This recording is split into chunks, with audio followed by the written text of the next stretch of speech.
Class মানুষকে বোঝার চেষ্টা করে। এখানে বলছে যে প্রতিটি মানুষেরই কিছু না কিছু অভ্যাস আছে, আর এই অভ্যাসগুলোর মধ্যে কোনো অভ্যাস অতীতে ছিল কিন্তু বর্তমানে নেই, আবার কোনো অভ্যাস অতীত থেকে শুরু করে বর্তমান সময় পর্যন্ত বোঝায়, আবার কোনো অভ্যাস ভবিষ্যতে হয়ে যাবে। যেমন সে প্রত্যহ কোরআন পড়তো। বাক্যগুলো একটু মনোযোগ দিয়ে দেখার চেষ্টা করবেন, ভালোভাবে বোঝার চেষ্টা করবেন। বলছে সে প্রত্যহ কোরআন পড়তো, আমি গল্প করতে অভ্যস্ত, পলি, নদীতে গোসল করতে অভ্যস্ত হয়ে যাবে। এই ধরনের বাক্য আমরা আমরা আমাদের দৈনন্দিন জীবনে ব্যবহার করে থাকি। অর্থাৎ এই যে তিনটা বাক্য, সে কোরআন পড়তো, আমি গল্প করতে অভ্যস্ত, বা পলি গোসল করতে অভ্যস্ত হয়ে যাবে, এই যে সেন্টেন্সগুলো, এগুলো আপনি ওই ধরনের কোনো টেন্সের স্ট্রাকচার দিয়ে করতে পারবেন না যতক্ষণ না পর্যন্ত এই ইউজ টু ভার্বের ভার্ব সম্পর্কে ক্লিয়ার একটা কনসেপ্ট আপনার থাকবে। তাহলে দেখেন এখানে কি বলছে, এ ধরনের বাক্য আমরা আমাদের দৈনন্দিন জীবনে ব্যবহার করে থাকি।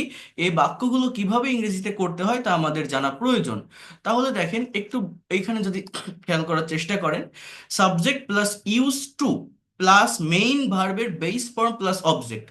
মনিরা প্রত্যহ সকালে কোরআন পড়তো। Monira use to read the holy Quran every morning. ছাত্র জীবনে আমি একটানা 8 ঘন্টা পড়তাম।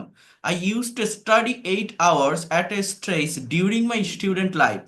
I used to study 8 hours at a stretch during my student life. সে প্রতি সোমবার আমাকে লিখতো। She used to write me every Monday. She used to write me every Monday. তারা প্রতি বছর সমুদ্র সৈকতে যেত।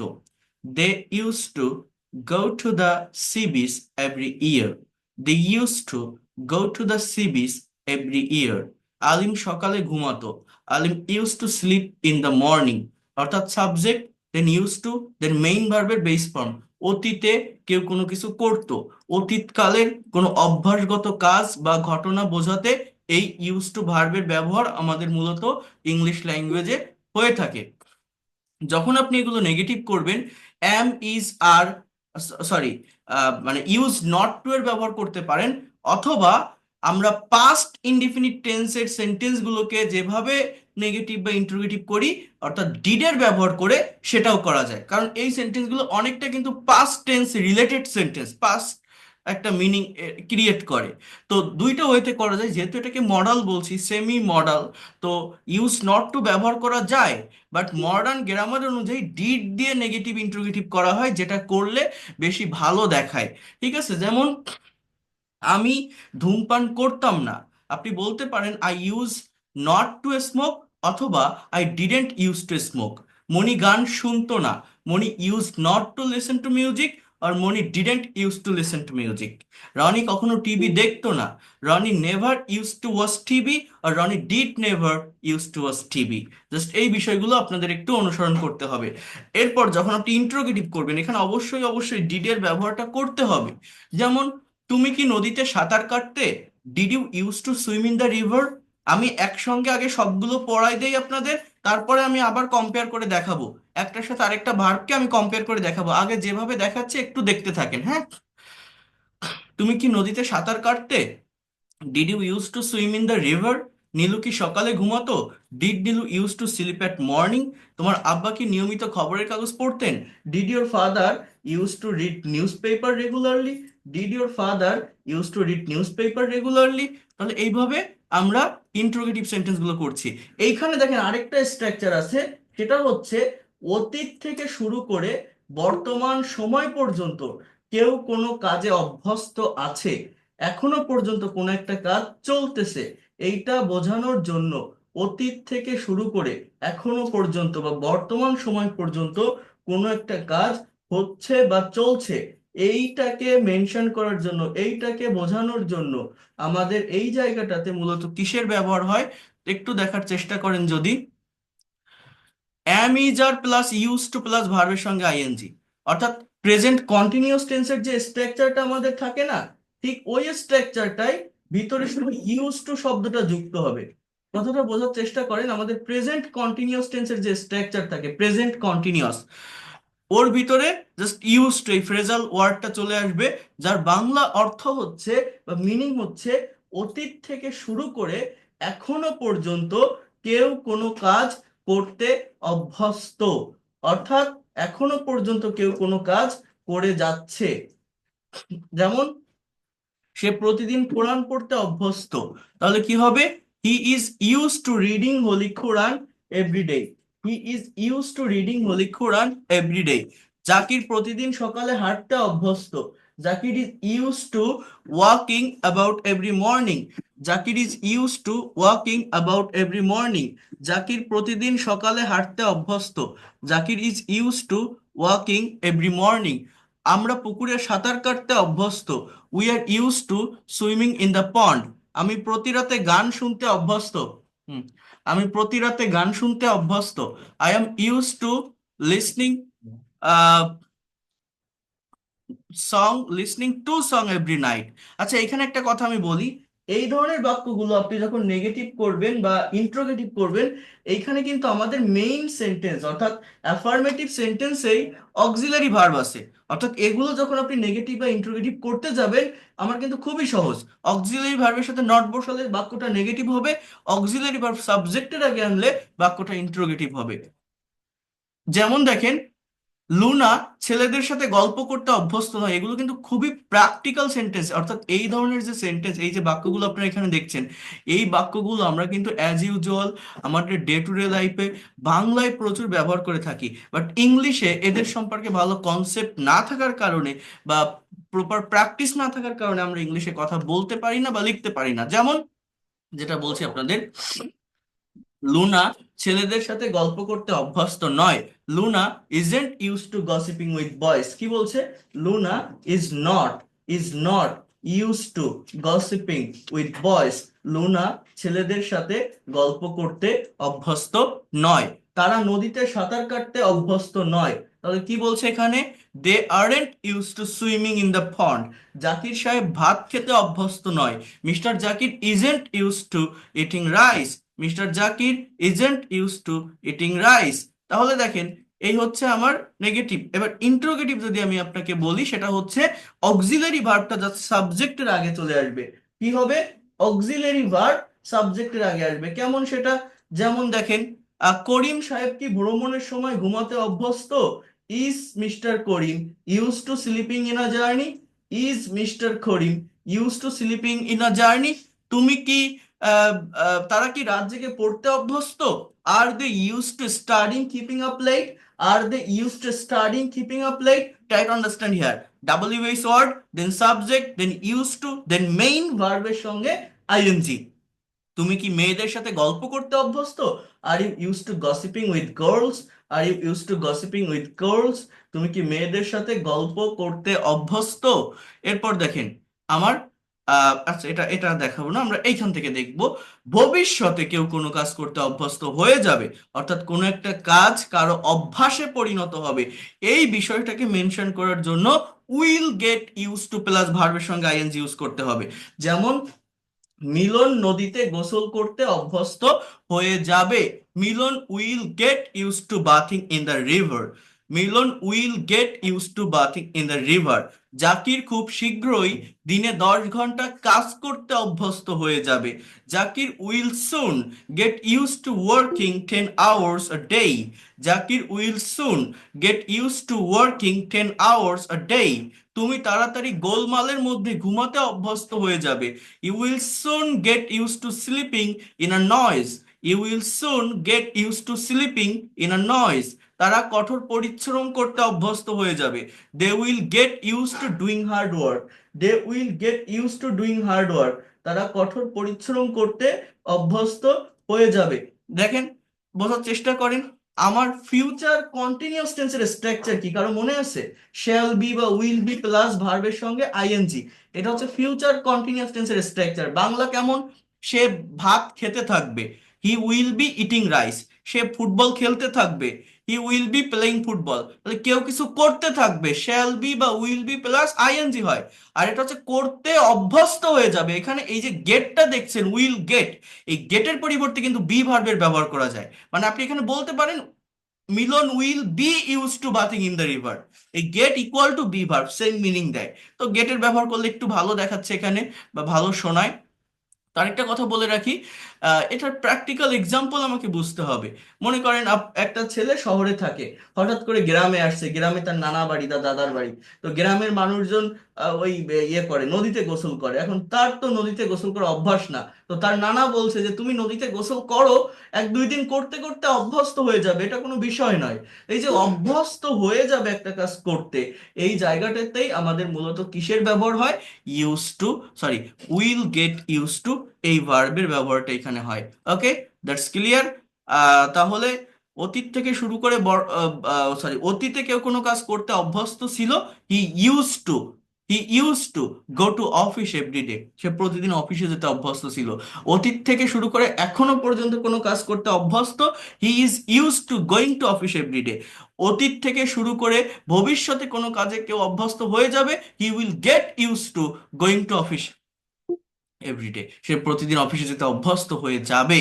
ওকে, সো এই হচ্ছে মেইন বিষয়। এগুলোর আরো ফাংশন আমি দেখাবো, আমি আরেকটু সামনের দিকে আসবো। এবার দেখেন, এখানে আরেকটা সেমি মডাল অক্সিলারি ভার্ব বলা হয় এটাকে, সেটা হচ্ছে am to, is to, are to. এটার ব্যবহার কিভাবে হয় বোঝার চেষ্টা করেন। এগুলোকে সেমি মডেল বলছি কেন? এদের চেহারাটা প্রাইমারি অক্সিলারি ভার্বের মতো। প্রাইমারি বোঝেন, মানে ইংলিশ ল্যাঙ্গুয়েজে অক্সিলারি ভার্ব প্রধানত দুই প্রকার, একটা হচ্ছে প্রাইমারি অক্সিলারি, একটা হচ্ছে মডাল অক্সিলারি। তো প্রাইমারি অক্সিলারি হচ্ছে এই যে am, is, are, was, were, have, has, had, do, does, did, যারা টেন্স এর বিভিন্ন স্ট্রাকচার গুলোতে বসে থাকে। আর মডাল অক্সিলারি কোনগুলো? Can, could, may, might, shall, should, will, would, এগুলো হচ্ছে মডাল অক্সিলারি ভার্ব। কথাগুলো একটু মনোযোগ দিয়ে বোঝার চেষ্টা করবেন। ওকে, তো মডাল ভার্বগুলো নিজস্ব মিনিং ক্রিয়েট করে, আলাদা ধরনের সেন্টেন্স তৈরি করে, যেগুলো দেখিয়েছি আপনাদের গত ক্লাসে। আর এইটাকে বলছি সেমি মডাল, মানে এদের চেহারাটা প্রাইমারি অক্সিলারির মতো, বাট এর সাথে একটা করে টু আছে, মানে এটা একটা ফ্রেজাল অক্সিলারি ভার্ব। মানে চেহারা প্রাইমারি অক্সিলারির মতো, কিন্তু এদের কাজটা হচ্ছে মডালের মতো। মানে can, could, may, might, shall, should, main modal, যেগুলো মেইন মডাল আছে 9টা। তো এই মেইন মডালের পর যেমন মেইন ভার্বের বেস ফর্ম বসে, এই ভার্বগুলোর পরেও কিন্তু মেইন ভার্বের বেস ফর্ম বসে। তো এইটাকে কি বলছি? আবারও বলছি যে এদের চেহারাটা প্রাইমারি অক্সিলারির মতো, কাজ করে মডালের মতো, এই জন্য এটাকে বলা হয় সেমি মডাল অক্সিলারি। মুখটাকে প্রত্যহ রান্না করতে হয়, অর্থাৎ কারো কোনো কাজ রেগুলার ওয়েতে করা লাগে, ডে টু ডে লাইফে কোনো একটা কাজ কারো করতে হয় বা করার প্রয়োজন হয়, করা লাগে, না করলে নয়, বাধ্যবাধকতার সাথে কাজটা করা লাগে, মানে কাজটা করতে ইফোর্ট দেওয়া হয়। এই জায়গাটাতেই am to, is to, are to এর ব্যবহার হয়। মুক্তাকে প্রত্যহ রান্না করতে হয়, Mukta is to is to cook rice everyday, মুক্তাকে প্রত্যহ ভাত রান্না করতে হয়। জাকিরকে অফিসে যেতে হয়, অর্থাৎ কারো কোনো কাজ করা লাগে। Zakir is to go to office everyday, ছাত্রদের প্রচুর অধ্যয়ন করতে হয়। Student are to study much, ছাত্রদের প্রচুর অধ্যয়ন করতে হয়। Students are to study much. তাহলে বোঝার চেষ্টা করেন, যখন আপনি নেগেটিভ করবেন, যেহেতু আমার অ্যাফার্মেটিভ বা মেইন সেন্টেন্সে অক্সিলারি ভার্ব আছে, তো এদের সাথে নট বসালে নেগেটিভ বা ইন্টারোগেটিভ গুলো আপনারা করতে পারবেন। যেমন তাদের প্রত্যহ স্কুলে যেতে হয় না, they are not to go to school everyday, they are not to go to school everyday. পপিকে প্রত্যহ ভাত রান্না করতে হয় না, Popy is not to cook rice daily. আমার এখন ক্লাস নিতে হয় না, I am not to take a class now, I am not to take a class now. আমার এখন ক্লাস নিতে হয় না, I am not to take a class নাও। এবার am is are plus subject plus to plus main verb, টুটা কিন্তু সাবজেক্টের পরে আসবে যখন ইন্ট্রোগেটিভ আপনি করতে যাবেন। টুটা কোথায় আসবে বললাম? সাবজেক্ট এর পরে, টু ভার্বটা সাবজেক্ট এর পরে বসবে। যেমন দেখেন, ইভানকে কি প্রত্যহ পড়তে হয়? Is Ivan to read everyday? Is Ivan to read everyday? ইভানকে কি প্রত্যহ পড়তে হয়? তাদের কি প্রত্যহ কাজ করতে হয়? আর দে টু ওয়ার্ক এভরিডে? তাদের কি প্রত্যহ কাজ করতে হয়? আর দে টু ওয়ার্ক এভরিডে? এরপর দেখেন, এই অ্যাম ইজ আর এর পরে আরেকটা ভার্ব আছে আমাদের, সেটা হচ্ছে ওয়াজ টু, ওয়ার টু। বোঝার চেষ্টা করেন, অ্যাম ইজ আর টু মানে কাউকে কোনো কাজ করতে হয়। আরেকটা ভার্বের কথা বলবো, ওয়াজ ওয়ার টু, যার মানে হচ্ছে কারো কোনো কাজ করতে হতো। বাংলা বুঝবেন, এখানে কিন্তু আরো অনেক ভার্বের ফাংশন আছে যেগুলোর সঙ্গে কম্পেয়ার করতে হবে। যেমন আমি যদি বলি কাউকে কোনো কাজ করতে হয়েছিল, তখন আবার হ্যাড টু এর ব্যবহার হয়, হ্যাড টু। কিন্তু করতে হতো মানে অতীতে করা লাগতো। যেমন মনে করেন আপনি আগে গরিব মানুষ ছিলেন, হঠাৎ করে একটা লটারি জিতে অনেক বড় লোক হয়ে গেছেন। এখন অতীতের দিনগুলোকে আপনি রিয়েলাইজ করছেন, অতীতের দিনগুলোকে আপনি স্মরণ করছেন যে আগে আমার মানুষের বাড়িতে কাজ করতে হতো, আমাকে ঘর পরিষ্কার করা লাগতো, হ্যাঁ, প্রতিদিন কাপড় কাচতে হতো। এই যে অতীতে কোনো একটা কাজ করা লাগতো, করতে হতো, এই সিচুয়েশনটা, এই টাইমিংটাকে এক্সপ্রেস করার জন্য was to were to plus V one. আমাকে রান্না করতে হতো, I was to cook rice. Rahim সাহেবকে অফিসে যেতে হতো, mister Rahim was to go to office everyday. রূপাকে প্রতিদিন স্কুলে যেতে হতো, Rupa was to go to school everyday. তোমাকে বই পড়তে হতো, you were to read books everyday. তাদের মাঠে গিয়ে অনুশীলন করতে হতো, they were to practice everyday in the field. They were to practice everyday in the field. তাদের মাঠে গিয়ে অনুশীলন করতে হতো। এরপরে বোঝার চেষ্টা করেন, আরেকটু সামনে যদি আমি আসি, দেখেন এখানে আরেকটা ভার্ব হচ্ছে, আমি সবগুলোকে কম্পেয়ার করব, আগে একবার শেষ করি তারপর আপনাদের একবারে বুঝাই দিব, এটা কঠিন লাগবে না, সহজে আপনারা শিখে নিতে পারবেন। আর মনে রাখবেন এইটা সম্পর্কে যদি ভালো একটা কনসেপ্ট চলে আসে, এই ল্যাঙ্গুয়েজটা অনেক সহজ হয়ে যাবে। অর্থাৎ যে কোনো কিছু আপনি দেখবেন, আমি অল্প কিছু কনভারসেশন প্র্যাকটিস করাবো এবং আপনাদের কিছু এক্সারসাইজ শিট দিব যেটা প্র্যাকটিস করতে হবে, আমি এখানে বসেও করাবো। তো সেটা যদি করতে পারেন দেখবেন যে খুবই দ্রুত আপনারা স্পিকিং করতে পারছেন। এটা এখন আপনারা বুঝতে পারবেন না, আমি আগে এগুলো শেষ করি। জাস্ট এই ক্লাসের পরে প্যাসিভের উপর, প্যাসিভটা একটু বাকি থেকে যায়, ওইটা যদি আমি কাভার করতে পারি দ্রুত, আহ, করে ফেলবো, জাস্ট আর দুইটা ক্লাসেই প্যাসিভ ভয়েস শেষ হয়ে যাবে। তখন ওইটা কাভার করতে পারলে তখন হচ্ছে আপনার আর সমস্যা হবে না। প্র্যাকটিক্যালি কনভারসেশন, স্পিকিং, ট্রান্সলেশন, আমাদের প্রচুর প্র্যাকটিস শিট আছে, সেইখান থেকে আপনাকে প্র্যাকটিস করাবো, দেখাবো সবকিছু। অনেক দ্রুত, অনেক কিছু আছে এখন, অনেক অনেক অনেক ক্লাস বাকি, অনেক কিছু পাবেন আপনারা। জাস্ট একটু ধৈর্য ধরতে হবে। দেখেন, আহ, আর আপনাদের টাইমের মধ্যে ক্লাসগুলো নিতে পারিনি, আমার দু একটা ক্লাস মানে প্রতি সপ্তাহে মিস গেছে, এই জন্য মানে 4টা করে ক্লাস নেওয়ার কথা, আমার সেখানে 3টা করে হয়ে গেছে। এই জন্য আমি নেক্সট উইকে চিন্তা করছি আপনাদের এই ক্লাসটা সপ্তাহে 6 দিন নিয়ে এই গ্যাপটা পূরণ করে দিব। তাহলে আমার মানে ঠিক মতো হবে, মানে এরকম টাইমে আজকে 8 তারিখ, তো প্রায় 14টা ক্লাস আমার কমপ্লিট হয়, বাট আপনাদের মনে হয় 12টা ক্লাস আমি নিচ্ছি এটা দিয়ে। তো একটু হয়ে গেল, তো যাই হোক সমস্যা নাই। দেখবো মানে প্যাসিভের উপর ক্লাসটা নিতে পারলে আর সমস্যা থাকবে না, দেন তারপরে শুধু প্র্যাকটিস করব আমরা। কারণ ল্যাঙ্গুয়েজ শিখতে গেলে পড়ার আহামরি কিছু না, প্র্যাকটিসের উপর ডিপেন্ড করে। যে যত বেশি প্র্যাকটিক্যাল কনটেক্সটের সঙ্গে মিলায় প্র্যাকটিস করতে পারে, সে তত দ্রুত ডেভেলপ করতে পারে এই ভাষাটা। তো প্র্যাকটিক্যালি চর্চা করতে হবে, এবং সেই চর্চাটা এই টেন্স মডেল সেমি মডেল মিলাই করব, বাট সেখানে আমরা প্রেজেন্টেশনের মাধ্যমে করব, কনভারসেশনের মাধ্যমে করব। এবং আপনাদেরও প্রচুর হোমওয়ার্ক দিব তখন। তখনকার ক্লাসগুলো একটু লং টাইম ধরে হবে, আপনাদের কাছ থেকে পড়াগুলো নিব। বা একদম টু ওয়ে কমিউনিকেশন, যেটা অর্থাৎ এই কোর্সে আপনারা যে জন্য ভর্তি হয়েছিলেন, প্রথমে যে কথাটা বলছিলাম, সেই কাজটা শুরু হবে আমাদের প্যাসিভের ক্লাসটা শেষ হলে। এইটা শেষ করার পর প্যাসিভটা শেষ হলে, হ্যাঁ, জাস্ট একটু ধৈর্য ধরতে হবে আর দুইটা ক্লাসের জন্য আর কি। তারপর আপনারা দেখবেন যে কতটা ইন্টারেক্টিভ ওয়েতে ক্লাসগুলো আপনারা করতে পারছেন, হ্যাঁ, কতটা প্র্যাকটিক্যাল ওয়েতে ক্লাসগুলো আপনারা পাচ্ছেন, এবং প্লেজারের সঙ্গে স্পিকিং করতে পারবেন, ফ্রি হ্যান্ডে লিখতে পারবেন। জাস্ট একটু ওয়েট করেন, কারণ এগুলো স্কিপ করে ওইখানে যাওয়া যায় না। এটা একটু শেষ করতে পারলেই আমি ওইখানে যেতে পারবো। আমার কথা কি বুঝতে পারছেন? ক্লিয়ার শোনা যায় কি বললাম? এরপরে প্যাসিভটা একটু পড়বো, প্যাসিভটা একটু বাকি থেকে যায়, তারপরে আমরা হ্যাঁ স্যার। প্র্যাকটিক্যাল জায়গাটাতে যাব। একটু ওয়েট করেন, দেখেন।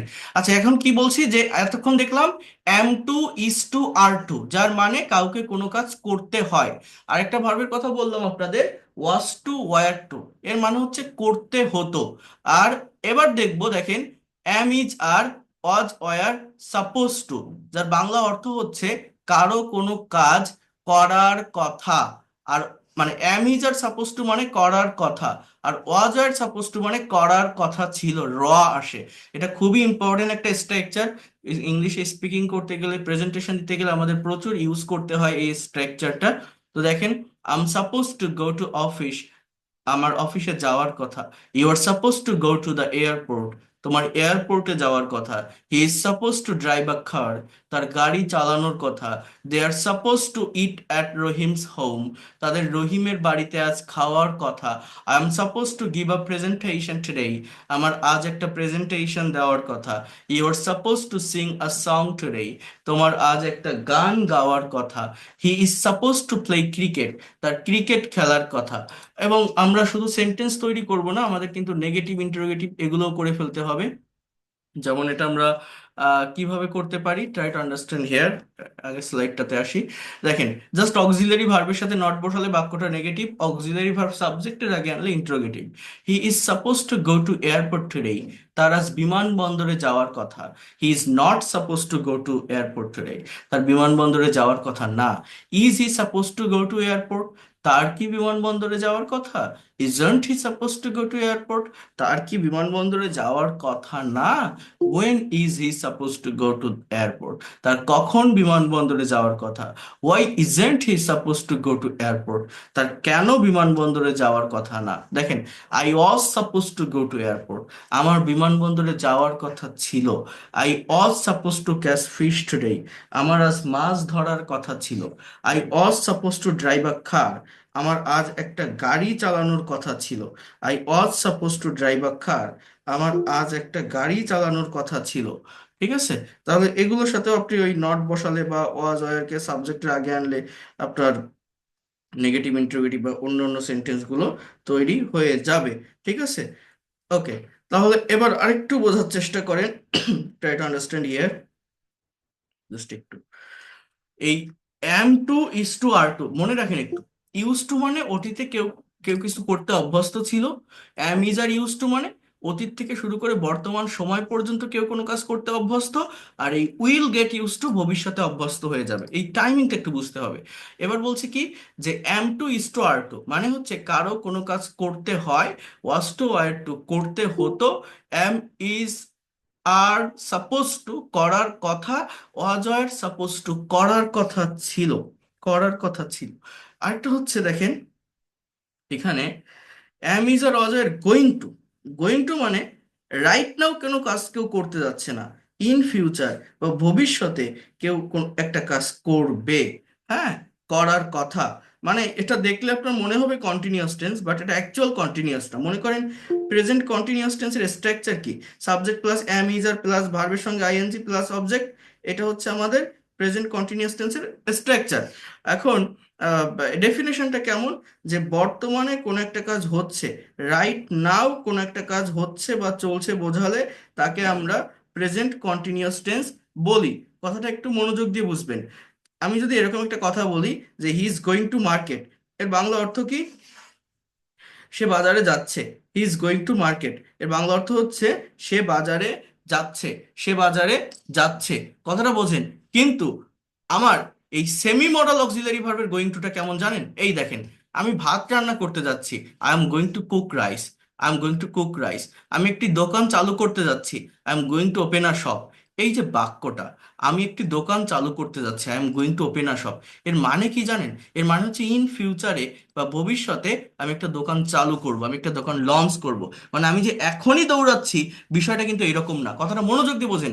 আমি যে এখনই দৌড়াচ্ছি এরকম না, বাট অ্যাকচুয়াল যে প্রেজেন্ট কন্টিনিউয়াস টেন্স, তার সেন্সটা কিন্তু এরকমই যে আমি রাইট নাও কোনো একটা কাজ করতেছি, রাইট নাও আমি যাচ্ছি বা দৌড়াচ্ছি, এটাই প্রেজেন্ট কন্টিনিউয়াস। হ্যাঁ, কিন্তু এখানে am is R Aja were going to একসঙ্গে একটা ফ্রেজাল মডেল অক্সিলারি ভার্ব, তারপরে আরেকটা ভার্ব থাকতেছে, সেইটাই আমার মেইন ভার্ব, যেটা দ্বারা নেয়ার ফিউচারে কোনো একটা কাজ হতে যাচ্ছে বা হবে বা ঘটবে একটা টাইমের ভিতরে কোনো একটা কাজ, এইটা বোঝায় বা মেনশন করে। ঠিক আছে? এটা কিন্তু অ্যাকচুয়াল কন্টিনিউয়াস টেন্স। এটা বিসিএস এর একটা কোশ্চেনে আসছিল যে he is going to market, সে বাজারে যাচ্ছে। একটা he is going to open a shop, সে একটা দোকান চালু করতে যাচ্ছে। এখানে কোনটা প্রেজেন্ট কন্টিনিউয়াস? প্রথমটা। হি ইজ গোয়িং টু এর পরে ওপেন যে কথাটা, এটা কিন্তু আমার একটা মেইন ভার্ব। হ্যাঁ, আরেকটা আলাদা ভার্ব। কিন্তু আমার প্রেজেন্ট কন্টিনিউয়াসে মেইন ভার্বের সাথে আইএনজি যেটা, ওইটাই আমার মেইন ভার্ব। এটা আপনারা বোঝেন। আচ্ছা, আমি আরেকটু সামনে আসি। এরপর দেখেন have to, has to, had to. সহজ কথায় বললে হ্যাভ টু এবং হ্যাজ টু প্রেজেন্ট ফর্মে ব্যবহৃত হয়, হ্যাড টু পাস্ট ফর্মে ব্যবহৃত হয়। তো হ্যাভ টু এবং হ্যাজ টু এর মানে হচ্ছে কাউকে কোনো কাজ করতে হবে, subject third person singular number হলে হ্যাজ টু বসে, আদারওয়াইজ হ্যাভ। আর পাস্ট টেন্সের ক্ষেত্রে হ্যাড টু হবে, এটা যে পার্সনই হোক না কেন হ্যাড এর ব্যবহার করতে হবে পাস্ট টেন্সের ক্ষেত্রে। ওকে, যেমন দেখেন I have to go there, আমার সেখানে যেতে হবে। He has to do the work, তার কাজটি, এখানে আমার না, তার কাজটি করতে হবে। They have to read a book, তাদের একটা বই পড়তে হবে। Mita has to come here at night, মিতাকে আজ রাতে এখানে আসতে হবে। দেখেন Mita third person singular number, English ল্যাঙ্গুয়েজে পার্সন থাকে কয়টা? আই এবং we first person, you second person, বাকি সব third person. But third person singular, he she it অথবা কোনো সিঙ্গেল নামকে মেনশন করা হলে হ্যাজ বসবে, আদারওয়াইজ হ্যাভ। দে কিন্তু থার্ড পারসন বাট এটা প্লুরাল, এই জন্য they have to. But Mita third person singular, এই জন্য Mita has to. Okay, Zakir has to catch fish, জাকিরকে মাছ ধরতে হবে। Ratan has to go to London, রতনকে লন্ডনে যেতে হবে। যখন আপনি নেগেটিভ করবেন, have not to, has not to ব্যবহার করা যায়, বাট এটা এনসিয়েন্ট ইংলিশে ব্যবহার হতো। মডার্ন ইংলিশ অনুযায়ী বা মডার্ন গ্রামার অনুযায়ী আমরা প্রেজেন্ট বা পাস্ট ইনডিফিনিট টেন্সের সেন্টেন্সগুলোকে যেভাবে নেগেটিভ বা ইন্টারোগেটিভ করি সেভাবেই করব, ডু ডাজ এর ব্যবহার করে। যেমন আমি আপনাদেরকে বলছিলাম আগে একবার, যেমন মনে করেন আমি যদি বলি আই হ্যাভ আ কার, আমার একটা গাড়ি আছে, এইটাকে যদি নেগেটিভ করেন I have not a car বলবেন না, আপনাকে কি বলতে হবে? I don't have a car, I don't have a car. I have not a car বলবেন না, বলবেন যে I don't have a car, আমার গাড়ি নেই, I don't have a car. অথবা তার একটা গাড়ি ছিল, হি হ্যাড আ কার, তার গাড়ি ছিল না, he didn't had a car. Didn't have a car, did ব্যবহার করলে হ্যাড থাকবে না, মেইন ভার্ব প্রেজেন্ট ফর্মে চলে আসবে। হি হ্যাজ আ কার, তার একটা গাড়ি আছে, he doesn't have a car. হি থাকলে হ্যাজ হয়, নেগেটিভ করলে ডাজ হয়, ডাজ বসালে হ্যাজ আর থাকে না, হ্যাভ হয়ে যাবে। হ্যাভ থাকলে ডোন্ট হয়, নেগেটিভ করলে ডোন্টের পরেও হ্যাভ হবে। হ্যাড থাকলে ডিডেন্ট হয়, নেগেটিভ বা ইন্টারোগেটিভ করলে হ্যাডের পরিবর্তে হ্যাভ হয়ে যাবে। এটা কিন্তু আমি আপনাদের দেখিয়েছি, be verb, do verb, have ভার্বের ক্লাস করেছি, সেখানে আমি দেখিয়েছি। তো দেখেন আমাকে সেখানে যেতে হবে না, I have not to go there, or you can say I don't have to go there. আমার কাজটি করতে হবে না, I have not to do the work, or I don't have to. তো আপনারা ডু নট ডাজ নট দিয়ে করবেন, যেমন Zakir doesn't have to catch fish, জাকিরকে মাছ ধরতে হবে না। Ratan doesn't have to go to London, রতনকে লন্ডনে যেতে হবে না। দেখেন যখন আপনি ইন্ট্রোগেটিভ করবেন, ডু, ডু বা ডাজ শুরুতে আসবে, plus subject plus have to plus main verb. হ্যাঁ, আর যখন নেগেটিভ ইন্টারোগেটিভ করবেন ডোন্ট বা ডাজেন্ট বসাতে হয়। যেমন করিমকে কি আজ লন্ডনে যেতে হবে? Does Karim have to go to London, does Karim have to go to London. তোমার কি এখন স্কুলে যেতে হবে? Do you have to go to school now, do you have to go to school now. রুমার কি আজ রান্না করতে হবে? Does Ruma have to cook today, does Ruma have to cook today. রুমার কি আজ রান্না করতে হবে? Negative interrogative. রুমার কি আজ স্কুলে যেতে হবে না? Doesn't Ruma have to go to school today, doesn't Ruma have to go to school today. তোমার কি আজ রাতে বই পড়তে হবে না? Don't you have to read a book tonight, don't you have to read a book two night. জাকিরকে কি আজ মাছ ধরতে হবে না? Doesn't Zakir have to catch fish today, doesn't Zakir have to catch fish today. জাকিরকে কি আজ মাছ ধরতে হবে না? তোমার কি আজ রাতে বই পড়তে হবে না? Don't you have to read a book tonight. রুমার কি আজ স্কুলে যেতে হবে না? Doesn't Ruma have to catch go to school today. অর্থাৎ সাবজেক্ট থার্ড পার্সন হলে এই রুমা জাকির ডাজ বসবে, আর সেকেন্ড পার্সন হলে বা ফার্স্ট পার্সন হলে ডু নট বসবে। পাস্ট টেন্সে যে পার্সনই হোক ডিডেন্ট বসে। আর ডু ডাজ ডিড যখন আপনি ব্যবহার করবেন, সেটা নেগেটিভ হোক ইন্টারোগেটিভ হোক বা নেগেটিভ ইন্টারোগেটিভ, মেইন ভার্বটা বেস ফর্মে চলে আসবে, প্রেজেন্ট ফর্ম। অর্থাৎ হ্যাড এর প্রেজেন্ট ফর্ম হ্যাভ, হ্যাজ এর প্রেজেন্ট ফর্মও হ্যাভ। হ্যাজটা কি? হ্যাভ ভার্বের থার্ড পারসন ফর্ম। হ্যাডটা কি? হ্যাভ ভার্বের সেকেন্ড ফর্ম। এগুলো কিন্তু আমি দেখিয়েছি, এটা যদি আপনারা না পারেন প্রিভিয়াস ক্লাসগুলো দেখতে হবে। এরপর দেখেন কোথায় ছিলাম, এটা শেষ, এটা শেষ, এর পরের ফাইলটাতে আসি, এখানে মনে হয় হ্যাড টু। দেখেন এটা একটু বোঝার চেষ্টা করেন আমি হ্যাড টু এর ব্যবহারটা কিভাবে করি। দেখেন এখানে স্ট্রাকচারটা একটু যদি দেখেন, subject plus had to plus verb one, negative করলে ডিডেন্ট হ্যাভ টু। ইন্ট্রোগেটিভ ডিডটা আগে আসবে, then subject then have two.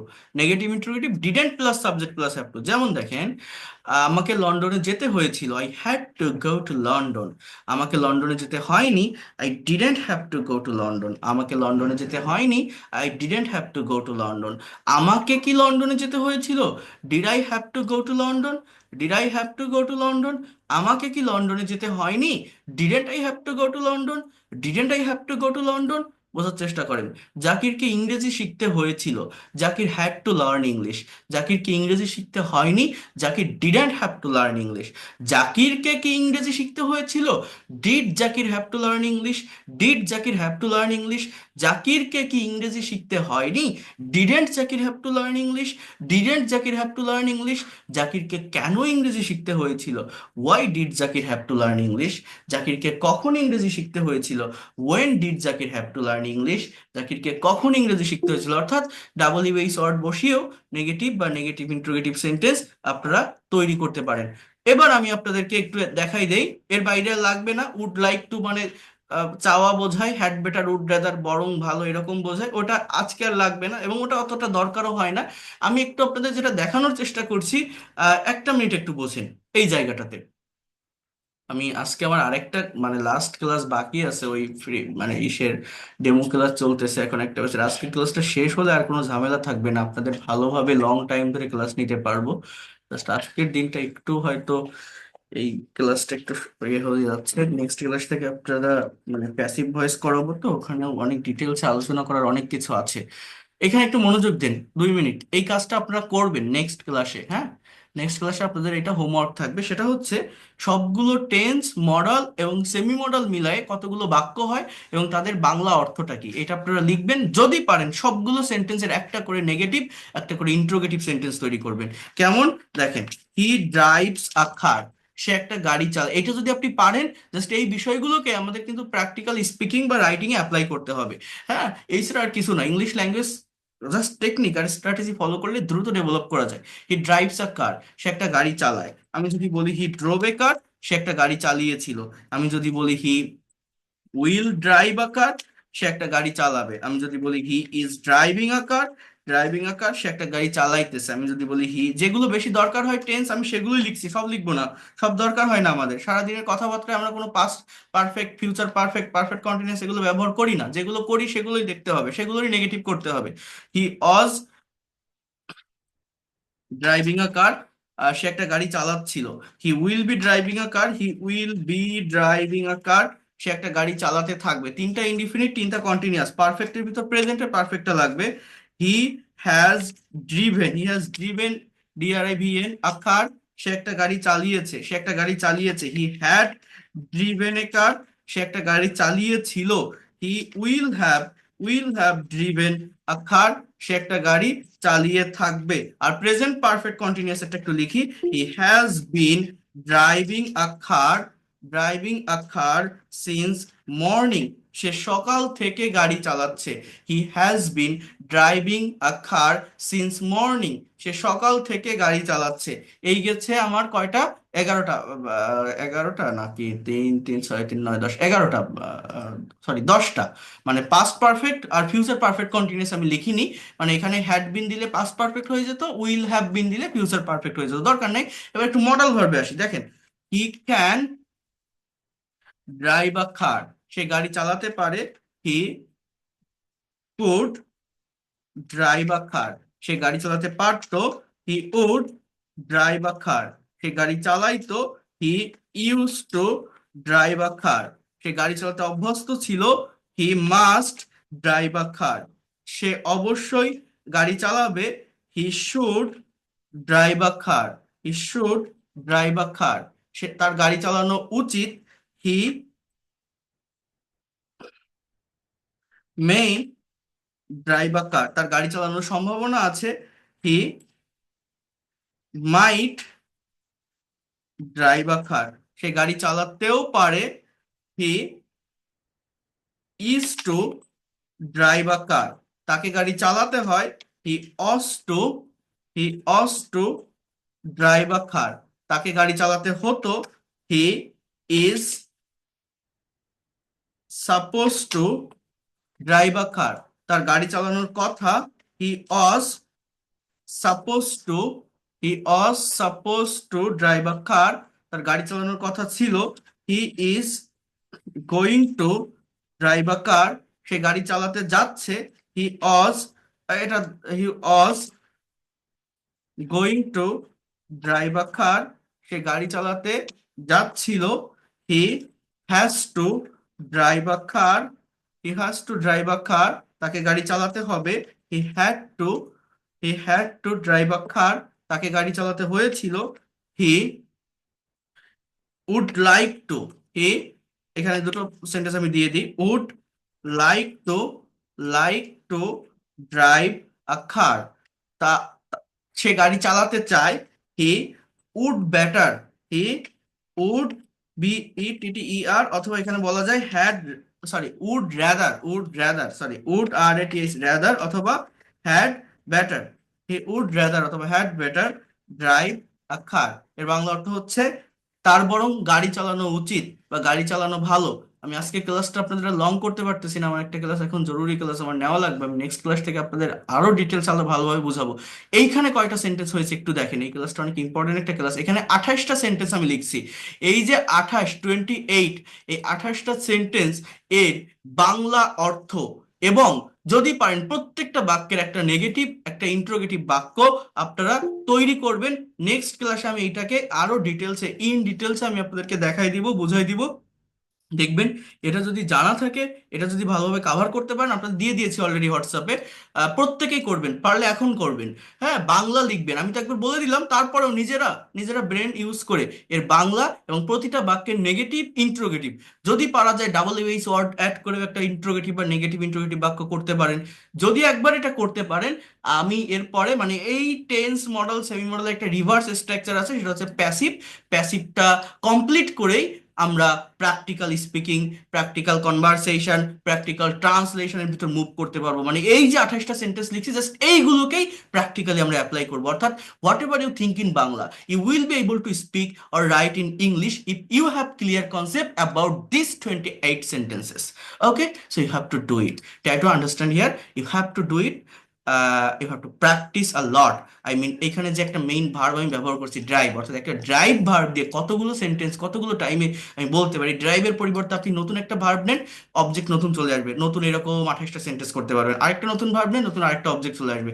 এভাবে মেইনলি আমাদের শুধু ভার্বের পরিবর্তনটা শিখতে হবে, যে কথাগুলো বলতে চাচ্ছি সেইভাবেই ভার্বটাকে আমরা ইউজ করব। Okay, so that's all for today. এই কাজগুলো আপনি